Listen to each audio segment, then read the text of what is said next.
Jury deliberations are now underway in the murder trial for a deadly stabbing at a Texas high school. Authorities say that Karmelo Anthony, who is now 19 years old, fatally stabbed 17-year-old Austin Metcalf at a track meet last year. Prosecutors say the killing was an unprovoked murder. They are now accusing Anthony of goading Metcalf before the stabbing. But Anthony's lawyers say that he acted in self-defense after Metcalf got physical first. NBC News correspondent Ryan Chandler live outside of the courthouse in McKinney, Texas. So, Ryan, what did we hear from both sides during their closing arguments? And now there is a lesser charge that's been introduced here. That's right. Some notable news on the charging front, Vicky. Just today, the jury was instructed that if they do not find Anthony guilty of that first-degree murder charge, which could carry up to 99 years in prison, they can also consider a lesser manslaughter charge. Still, a very serious charge could carry up to 20 years in prison, but the difference there is going to hinge on the intentions that the jury believes Anthony had behind his actions. Today, we heard the defense try and make the case, pointing to witness testimony that described Anthony as distraught, as tearful after he stabbed Metcalf, that perhaps he didn't understand the gravity of his actions and did not intend to kill him. Now, the prosecution is still pushing for that first-degree murder charge, saying that Anthony fully knew his intentions and deliberately killed Metcalf at that tragic track meet, Vicky. Ryan, take us through the wider concerns and how this case is sparking a big conversation online, on social media about race, because prosecutors tried to downplay it as an issue, but there are no black jurors who are sitting in that jury box right now.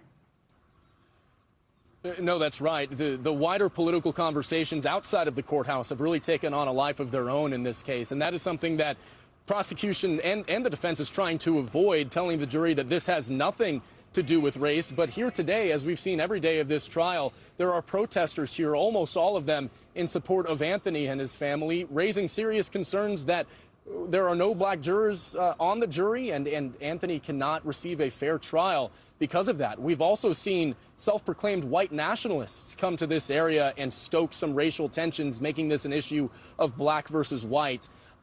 No matter what the verdict is, Vicky, I worry that those racial tensions that have been inflamed in this case across North Texas will only continue. Yeah, it is a real concern that is ongoing. Ryan Chandler, live in McKinney for us. Ryan, thank you. Let's bring in NBC News legal analyst Misty Marris now. So, Misty, Ryan just talked about how manslaughter is on the table now as a lesser offense for jurors to consider. So what will they have to think about, whether it's a first-degree murder or a manslaughter conviction or an acquittal? Yeah, so this is something the defense asked for, to have what's called a lesser included offense on that verdict sheet. So with the murder charge, that is an intentional murder. So the prosecutors have to prove that Karmelo Anthony intended to kill Austin Metcalf. Now, manslaughter, that is reckless. So that is a reckless act that resulted in his death, which is a disregard for human life. And some of what the defense had pointed to in furtherance of that was the way that Karmelo Anthony was holding the knife, that it wasn't in a position where he was doing something purposefully or intentionally. Now, the third is potentially an acquittal, and that's based on the defense arguing self-defense, which means you admit to the conduct, admit that you did the incident. However, there's a legal justification, which is that you were in fear for your life and that you acted proportionately in response to that threat. So that's what the jury is going to be grappling with. And it was one stab wound, Misty, right? Correct? Okay, so the defense also introduced this alternate theory that Metcalf could have accidentally somehow impaled himself on the knife.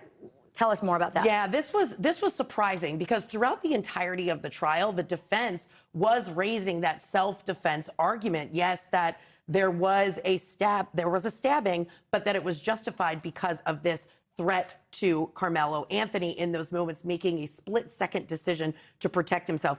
But during the cross-examination of the medical examiner, the defense raised the possibility that this could have been an accident, that Austin Metcalf actually somehow impaled himself by mistake on that knife during this altercation.